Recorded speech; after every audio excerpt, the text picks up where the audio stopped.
tak warai ya dadi wong alim. Kempung malam piro? Malam 22. Selikur. 22. Piro? Yes. Yes. Anggap ae Lailatul Qadar ora usah darani ganjil, sing darani ganjil ya sapa. Aneh-aneh. Lailatul Qadar ya mulai tanggal 1 Ramadan. Malah ulama sedarani mulai ruwah iso wis ke ruwah wingi. Wong kula sering tol Lailatul Qadar kadang mulut, kadang Dzulhijjah. Kula kan jenisnya on time. Kowe wong melarat, dene dhuwit pendak entuk THR. Nah wong marang pangeran ya sawal selo besar ya entuk napa? Lailatul Qadar. Mergo Lailatul Qadar iku malam diturunane Quran. Quran itu turun Ramadan tok apa tau Sawal ya?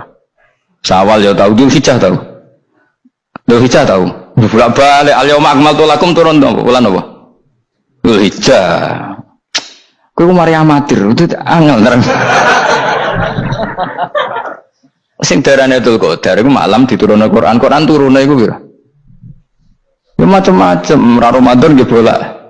Lah tapi ana kelas-kelas premium, ana kelas umum, kelas umum wis pokoke Ramadan.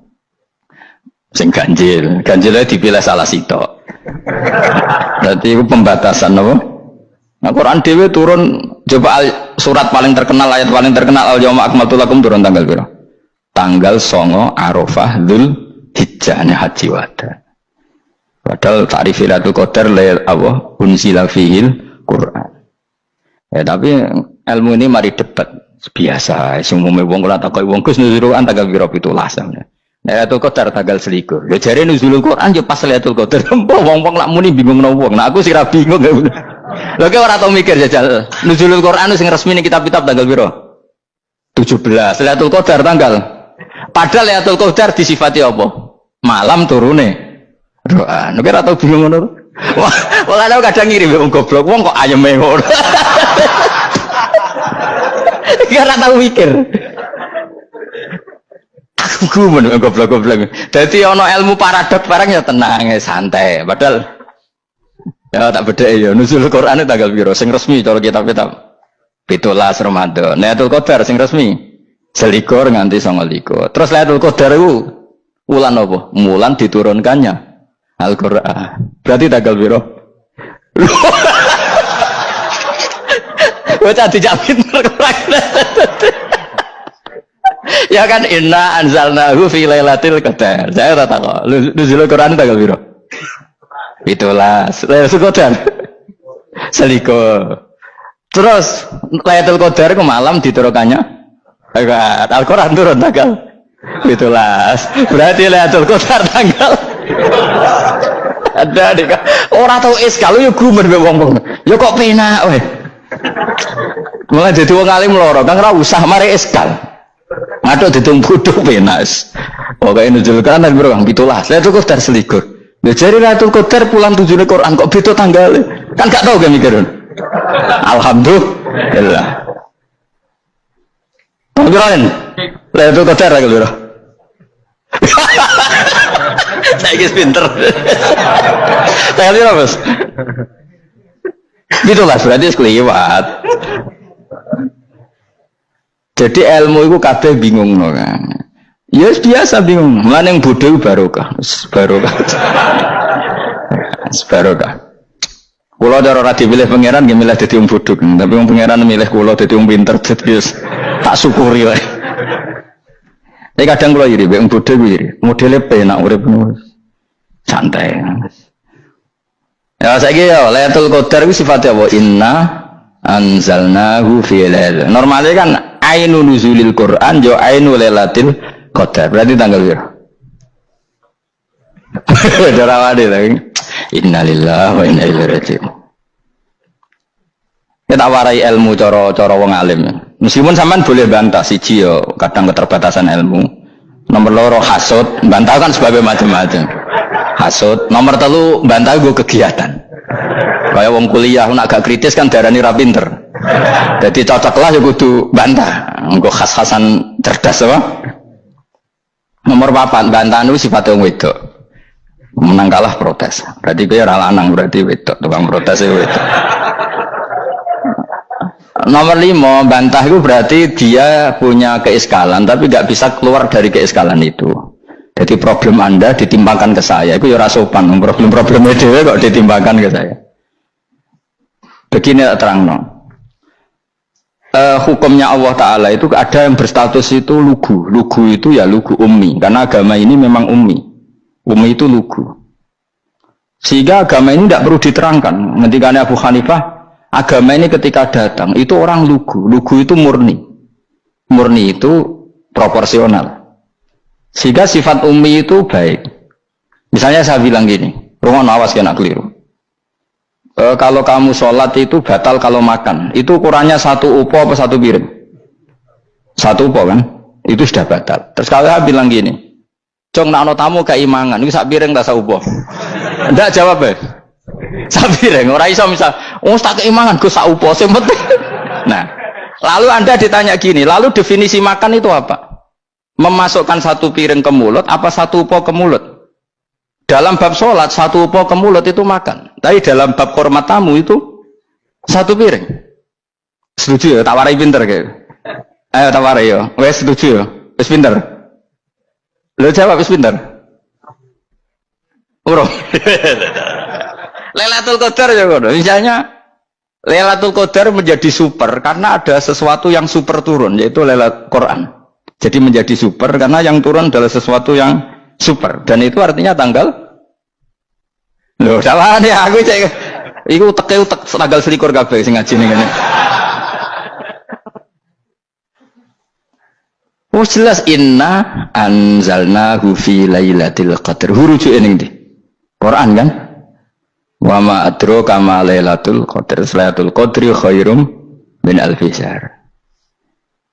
Makanya Lailatul Qadar itu ya bisa saja tanggal 1 kemarin sudah kelewat. Buat entah ini jebelis baris dada atau mungkin Sa'ban. Jadi perdebatan ulama tentang Lailatul Qadar, malah ada wali yang bilang saya tiap hari mendapat Lailatul Qadar. Nah, itu malah kelas meneh, malah pusing, malah apa? Pusing. Udah gak usah mikir itu. Jadi hukumnya Allah itu ada dua. Ada hukum itu lugu dan ini bagus.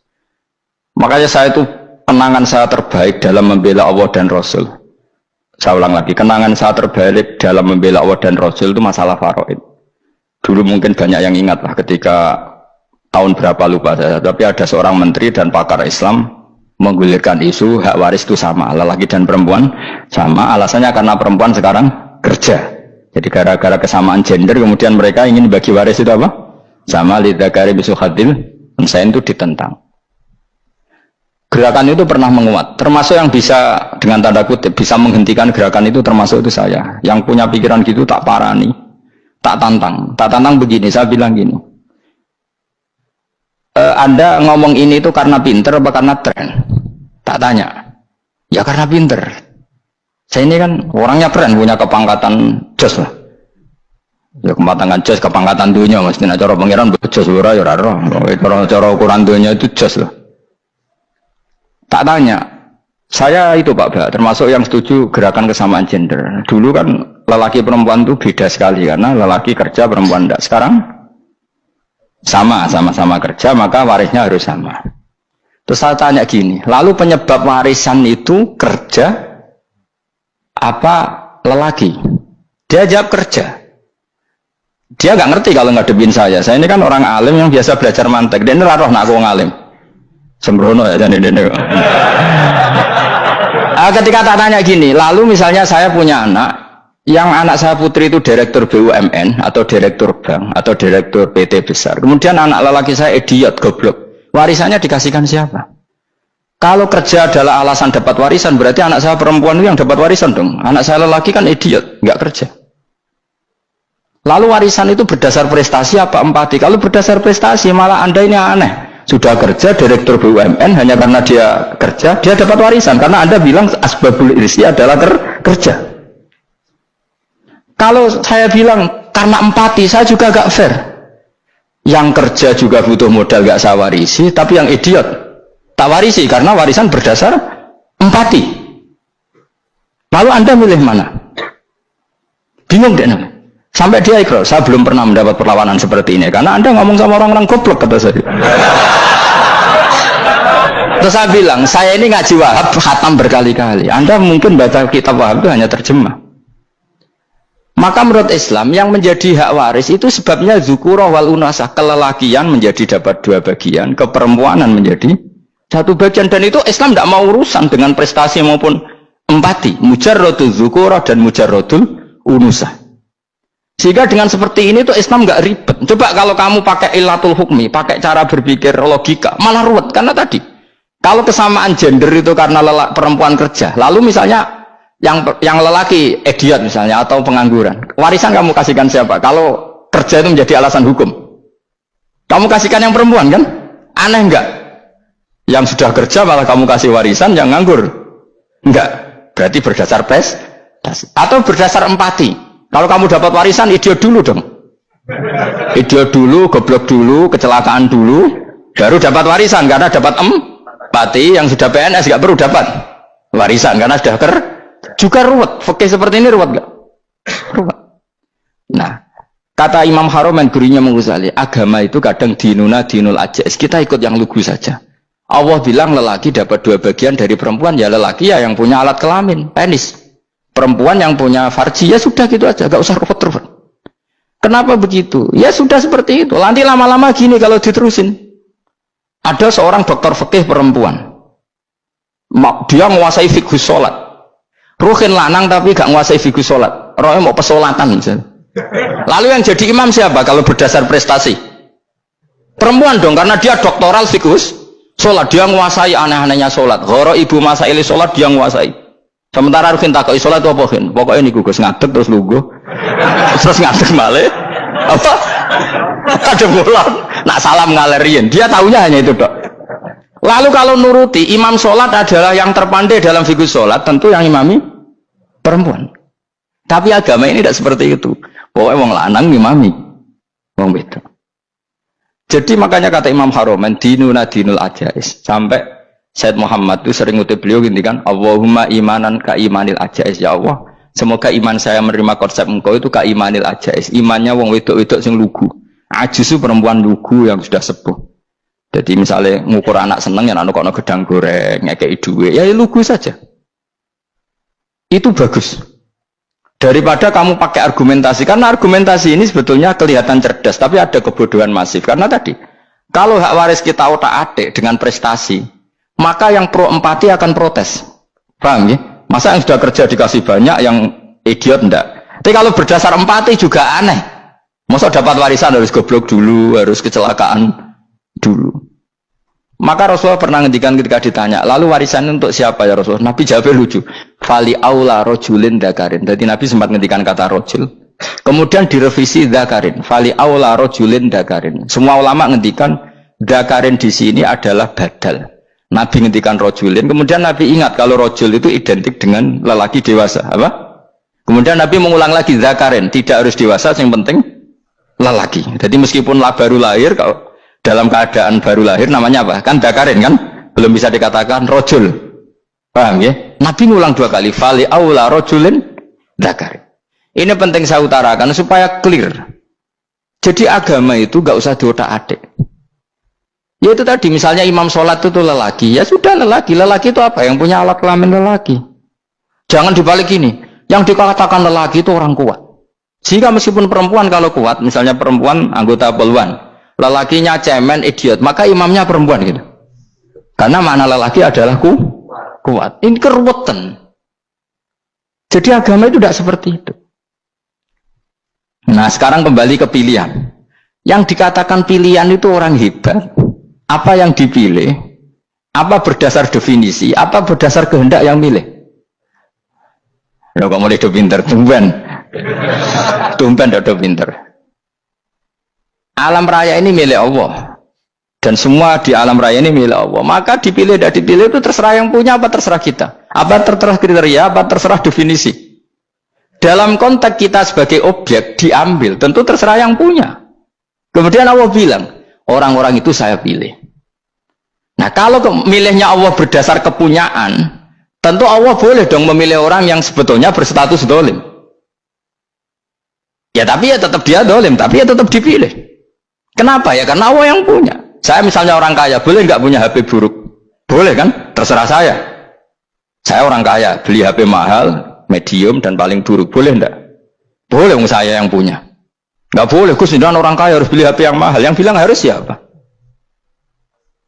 Nah, kegoblokan kita ini seperti ini. Nak sung sugih HP ini kudu larang. Nak wong alim kudu bojone ayu. Sing kudu darani kudu ayu ku sapa? Nak maji jalan yang dumdu swarga lho kudu iku sing swargane mbam tapi kudu. Nah, kita ini sering berpikir ngatur Tuhan. Nah, Indonesia negara yang mayoritas muslim terus Islam Indonesia kudu dadi sampling Islam seluruh apa? Dunia. Ya ora usah sombong ngono ya keben. Mayoritas juga wonge kakean ngono ae ora perlu GR jadi sampling percontohan Islam internasional ora perlu ngono. Lah misale terus dadi contoh misalnya nang Masjid Haram niru Jumatan ning Indonesia berangkat mbek do rokokan. Bariku teki diusep-usepno ning pojok pager. Lah misalnya wong Mekah terus do ngono kabeh karena mencontoh Islam Indonesia. Kacau gak? Ora usah GR ngono biasa wae. Napa? Biasa wae. Terus misalnya mencontoh Islam Indonesia nak ziarah Wali Songo terus tahlilan nunggu nganti setengah jam. Lah terus raudhah dikepung ngono rak macet Mekah Madinah. Mergo agar ziarah Nabi terus lungguh apa? Sak jam. Nah ning wali sak jam ning Nabi 2 jam lah kira-kira gitu. Ya malah nganyak Kanjeng Nabi dong. Nabi sekaruan afdhalul khalqi mbok dongakno wa maghfir lahu warhamhu. Iku malaikat sak langit miso. Ya Nabi kok dongakno di sepuro. Kowe tapi ya betul sepuro kan. Enggak boleh doakan Nabi gitu, enggak boleh. Wa sholli ala sayyidina Muhammad wa ala alihi. Enggak boleh pakai ighfir lahu. Masalah kita tahlilan apalem donga iku terus kamu gunakan. Ya misalnya terjadi percontohan Islam dunia terus Nabi kapundhut ditalkin, nak ditakoki waman rabbuka piye. Terus Nabi warai waman nabiyuka. Mesti Nabi yo pro, lah aku Nabi coba takoki. Jadi kita ini sering kumo luhur karena kita mayoritas terus jadi percontohan ora usah ngono. Paham ya napa? Ndak usah ngono, mayoritas sae tapi ora usah GR jadi apa? Percontohan internasional. Mungkin kalau masalah Islam damai ya bagus. Tapi itu kan tidak hanya Indonesia. Di mana-mana yang Islam damai juga banyak. Dan yang tukaran juga banyak. Toh yang tukaran nggak pernah maklumatkan diri ini percontohan janda. Ya biasa saja. Saya ulang lagi ya. Maka menurut saya nggak akan benar pendapat Khawarij atau pendapat Islam yang keras bahwa orang dosa besar itu keluar dari Islam. Karena ketika Allah mengatakan kemudian aku pilihkan kitab ini tak kasihkan orang-orang yang saya pilih, itu diantara yang pertama adalah meskipun mereka sebagian tetap zalim. Artinya tetap zalim itu tidak menjadi dia keluar dari status Islam. Paham ya? Sekarang saya tanya, yang dikatakan warga Indonesia itu siapa? Ya siapapun yang bergeografis di Indonesia, lahir sebagai akte Indonesia, saya orang Indonesia. Kemudian ada yang penjahat, ada yang maling, kita penjara. Apa dia keluar dari kebangsaan Indonesia? Enggak kan? Sama ketika orang Islam menjadi zina dan fase koruptor, keluar dari Islam enggak? Enggak. Karena Allah tetap bilang famin. Apa? Famin. Jelas ya? Wes kayak ngarah Khawarij. Kenapa? Kalau Khawarij cara berpikir itu ekstrim. Setiap dosa besar itu mengeluarkan orang dari status Islam. Oh, itu bahaya sekali. Karena nanti kalau itu iya, kita akan kehilangan banyak orang nopo Islam. Makanya Nabi nanti ngendikan, saya berharap yang nanti masuk surga dari umatku itu separuh, 2/3. Itu kata ulama-ulama. Kalau kita pakai mazhab Khawarij, orang Islam itu tidak sampai 1/3. Karena banyak yang keluar dari Islam. Duwe keris gak Islam, duwe akeh ra Islam, nglakoni jimat gak Islam, nyekel patok gak Islam, dosa gede gak Islam, korupsi gak Islam. Terlalu banyak yang kita usir dari Islam. Lalu kita ngusir atas nama apa? Coba. Kalau atas nama Tuhan, kamu tidak Tuhan. Atas nama wakil Tuhan, Tuhan tidak pernah mewakilkan ke Anda. Orang-orang mandate. Yang kita tahu dari Quran ya ayat ini, tsumma awrasnal kitabal ladzina astafaina min ibadina. Kemudian kitab ini tak kasihkan orang-orang yang saya pilih. Dan orang yang saya pilih itu faminhum zalimul li nafsi. Dan sebagian dari itu adalah orang dolim. Dan itu jelas bagian dari itu. Artinya keluar apa masuk? Keluar apa masuk? Masuk. Meskipun ya yang dolim tetap berstatus dolim. Kayak warga Indonesia, ini semua warga Indonesia. Paham ya? Yang maling ya tetap warga Indonesia. Meskipun ya tetap maling. Jelas ya? Tenang orang ya? Makanya ahli sunnah itu pendapatnya falam nukafir mu'minan bil wisri, kita tidak akan mengkafirkan orang mukmin hanya karena melakukan dosa. Kenapa ya? Karena Allah bilang faminhum setengah sangking itu masuk bagian, dan itu luar biasanya Allah disebut istofaina, tetap orang-orang apa? Pilihan. Maka ini penting saya utarakan supaya kita ini tidak sok-sokan ya. Terus yang zalimul nafsi pun potensi dimaafkan sama Allah. Asal dia tobat, dan tobat itu sama Allah nggak ada batasnya. Malam yuhur kiri sampai apa? Nafas apa? Terakhir. Dan kadang orang itu sebetulnya nggak niat tobat, cuma ada perilaku tertentu sehingga dadian Allah itu simpati. Itu juga banyak yang diterima tobatnya Allah. Makanya kata ulama-ulama itu, istighfar itu tidak syarat diampuni. Yang menjadi orang terampuni itu kehendak Allah. Istighfar itu bagian kecil dari syarat-syarat itu. Bisa saja orang tanpa istighfar tapi diampuni Allah. Misalnya Allah dawuh wa yaghfiru ma duna dzalika limay yasha. Itu bukan limay yastaghfir tapi limay yasha. Contoh masyhur kan, kamu pernah dengar kan, ada orang nakal itu mau misah itu ya kira-kira lonte atau apalah. Dia datang pulang ketika melihat anjing ngeleti pasir, dia berpikir ini kehausan kayak saya. Kemudian dia turun ke sungai memberi minum anjing itu, kemudian Allah memaafkan dia karena itu. Pas itu di semua hadis riwayatnya dia tidak pernah istighfar. Terlalu punya perilaku yang menjadikan dia diampun. Banyak enggak seperti itu? Banyak, makanya wa yaghfiru ma duna dzalika liman yasha. Mayasa itu ya yang digedaki Allah. Bisa saja kalian ini sering istighfar tapi enggak dimaafkan Allah. Tapi delala punya satu perilaku yang cara Allah itu penting, kemudian dimaafkan. Kayak Saharatu Fir'aun itu dia tidak pernah istighfar, tukang sihir Fir'aun. Dia diampuni Allah, dikasih iman tuh gara-gara jadi wong Jogja. Terus ngono tok. Jadi pas mau duel adu sihir. Iku dalah dekne mendingan ya. Qalu ya Musa imma antulqiya wa imma an nakuna nahnul mulkin. Monggo jenengan riyen napa kula riyen. Dadi gara-gara dekne didikan Jogja niku. Lah wong ape duel, mestinya tarung itu semakin cepat mengambil kesempatan kan semakin menang. Ini sudah jelas tarung. Ngapunten jenengan riyen napa. Lha iku pangeran itu terus simpati. Wong kok sopane ngono apa? Akhirnya Allah memberi iman gara-gara apa? Imma antulqiya wa imma an nakuna nahnul mulki. Monggo jenengan riyen. Lah Musa juga, Allah juga gak terima kalau nabinya kalah sopan. Sehingga Allah memerintahkan Musa adalah sopan. Mboten jenengan mawon. Jadi Nabi Musa qala bal alqu. Jadi Nabi Musa enggak jenengan riyen mawon.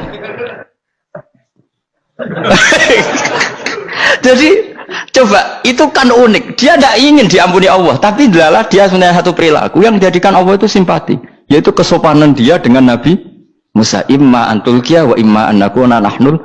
Nabi Musa juga bilang qala bal alqumu go jenengan riyen mawon. Akhirnya sakit dia nak ngoten. Makanya Fir'aun tuh mangkelnya bukan main. Ketika pertunjukan itu akhirnya kan Saharatu Fir'aun kan kalah. Setelah kalah langsung iman. Maka kata Fir'aun, ini jelas Musa itu guru kamu. Cuma pura-pura saja kamu pro saya. Lah buktinya apa? Jare buktinya tadi monggo-monggonan gitu. Makanya Fir'aun bilang innahu lakabirukumul ladzi 'allamakumus sihr. Wah, itu mesti Musa itu gurumu.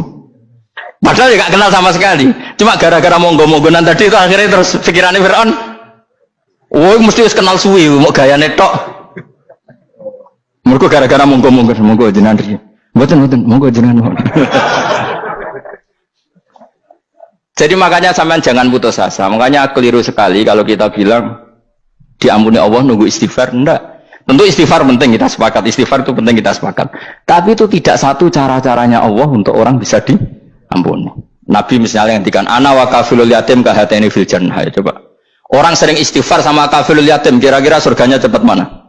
Cepat kafilul yatim meskipun enggak istighfar. Kalau istighfar terus tapi medhit ra karuan. Tak jamin pun rokok alamatnya medhit jelas nen rokok aku roh. Terus jelas. Al-bakhilu qaribun minan nar, jelas alamatnya deket-deket situ lah, paham ya? Wis jelas as-sakhi qaribun minallah, qaribun minan nas, baitun minan nar. Nah al-bakhil baitun minallah, baitun minal jannah, qaribun minan nar. Jadi wong medhit itu ya deket-deket situ alamatnya sudah jelas deket-deket neraka. Ana wa kafilul yatim kahataini fil. Berapa? Apa semua yang dimaafkan Allah Nabi nyebut syaratnya istighfar? Kebanyakan malah enggak. Orang alim misalnya. Makanya orang alim kalau jarang istighfar kamu enggak usah iri. Orang alim tuh mulang tok. Itu langit bumi mintakan ampun. Wa innal alima la yastaghfiru lahu man fis samawati wa man fil ard hatta al khitan fil bahr. Orang alim itu otomatis dimintakan maaf oleh langit dan bumi sampai iwak ning laut. Mengapa jenderal Gus Pak jangan istighfar? Aku sing istighfar iso akeh sembrono. Langit bumi no. Mulane kula nu jarang istighfar bukan karena saya sombong, memanfaatkan istighfar mereka no. Dan saya yakin itu lebih mandi timbang istighfar saya. Mon koman fis samawati nglebokno Jibril, Mikail, orang-orang keren no, makhluk-makhluk no, keren. Saya baru cari hadis yang wa innal muta'allim sing ijek belajar tapi belum ketemu. Nanti kalau ketemu tak kasih tahu apa? Karena hadisnya yang saya baca masih wa innal alim apa? Orang alim jadi agak ketat. Nah, nanti kalau sudah ketemu wa innal muta'allima. Nanti dicari. Tapi pasti palsu kalau ada itu. Karena semua teksnya itu apa? Alim. Atau ya kamu alim dibanding yang di bawahnya ya semoga itu masuk apa jadi dibanding orang Papua kan harus alim. Saya ulang lagi ini penting sekali, jadi latihlah jangan punya gerakan takfiri orang lain dianggap kafir, orang lain dianggap kafir, karena Allah tidak pernah mengusir hambanya meskipun apapun salah dia kata Allah tetap faminhum apa faminhum hum itu rujuknya ke yang depan, jadi termasuk orang-orang yang saya pilih adalah faminhum zalimul li nafsi, tetap dia di arena itu. Nisbatnya Islam ya tetap di area Islam itu. Meskipun yang ya kayak warga Indonesia, coba. Warga Indonesia itu siapa? Yang terlahir di Indonesia dan ber-KTP berkartu keluarga Indonesia sudah. Nanti tentu yang bajingan tetap bajingan, yang koruptor tetap koruptor. Tapi menjadi warga Indonesia terus keluar dari warga Indonesia. Tetap warga Indonesia. Kira-kira seperti itulah analoginya. Tetap istofaina tapi tetap berstatus faminhum dalim. Tapi rujuknya kan tetap faminhum iku setengah saking alladinas tofaina. Mulane ngaji sing tenanan, kowe ora usah anut khawarit. Khawarit ku apa ngamukan. Sithik-sithik wong liya salah iku apa-apanan.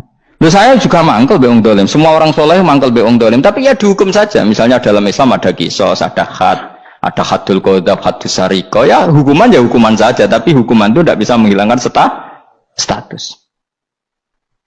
Ya sama seperti manusia tetap manusia, meskipun apapun dia ya manusia.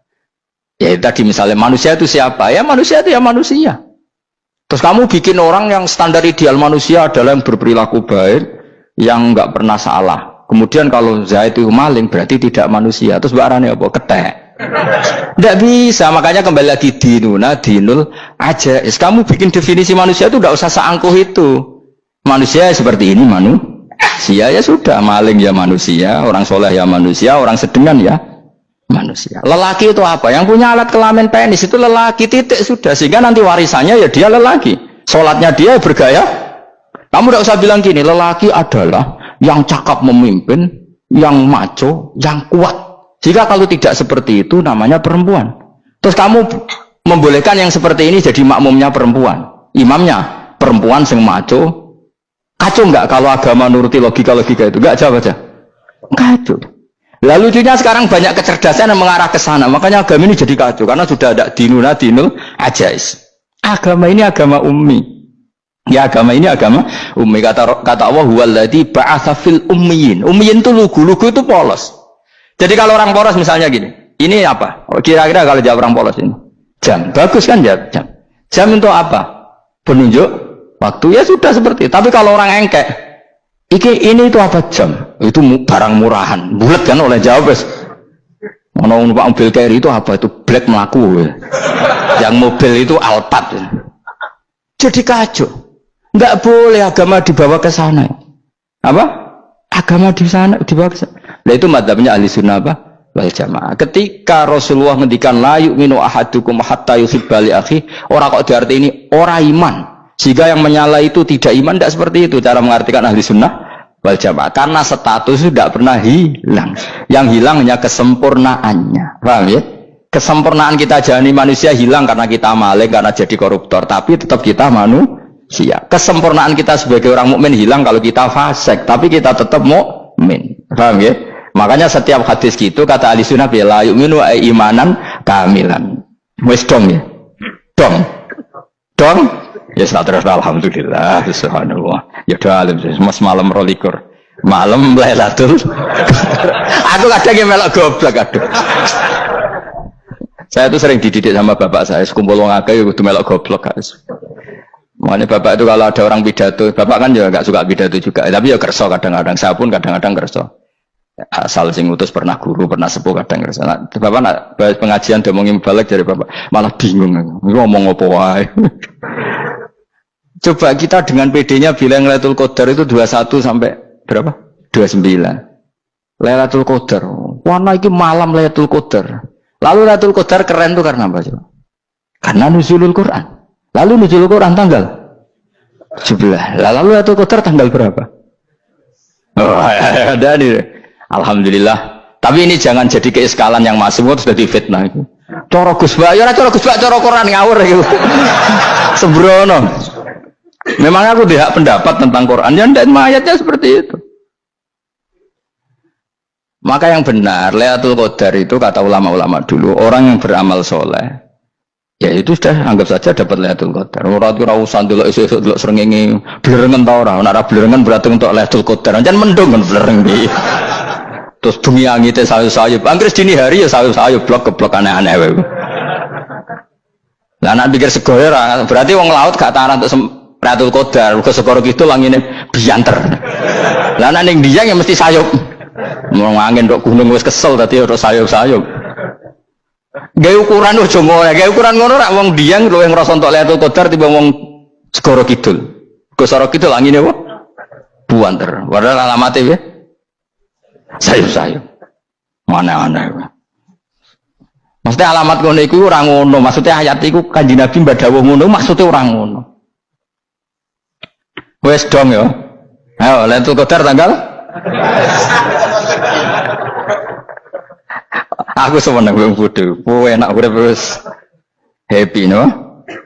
Happy. Ya saya ulang lagi ya. Jadi kejati dirian itu tidak bisa hilang dengan standar keidealan. Yang hilang itu standar apa? Keidealan. Misalnya kita maling, ya eman lah sebagai orang mukmin kok maling. Warga Indonesia kok kriminal tuh eman, tapi dia tetap orang Indonesia. Orang Islam tetap Islam meskipun dia fasik. Sebab itu Allah ngendikan faminhum dzalimul linafsi. Sebagian dari orang yang saya pilih dia adalah orang dolim. Ya dolim saja. Kamu jangan kamu katakan kafir ya dolim saja. Dolim kira-kira maknanya kurang ajar, kacau, kriminal. Oke, baiklah teman-teman, semua sahabat subscribers, kami ucapkan terima kasih karena sudah menyaksikan kajian dari Gus Baha. Semoga kita semua mendapatkan keberkahan yang sebesar-besarnya dengan aktif menyimak pengajian dari Gus Baha tersebut. Oke, jangan lupa untuk like, subscribe, komen, serta share video-video Gus Baha di channel ini. Sekali lagi kami ucapkan terima kasih. Semoga Anda selalu diberi kesehatan dan dilancarkan rezekinya. Oke, sekali lagi kami ucapkan terima kasih. Wassalamualaikum warahmatullahi wabarakatuh.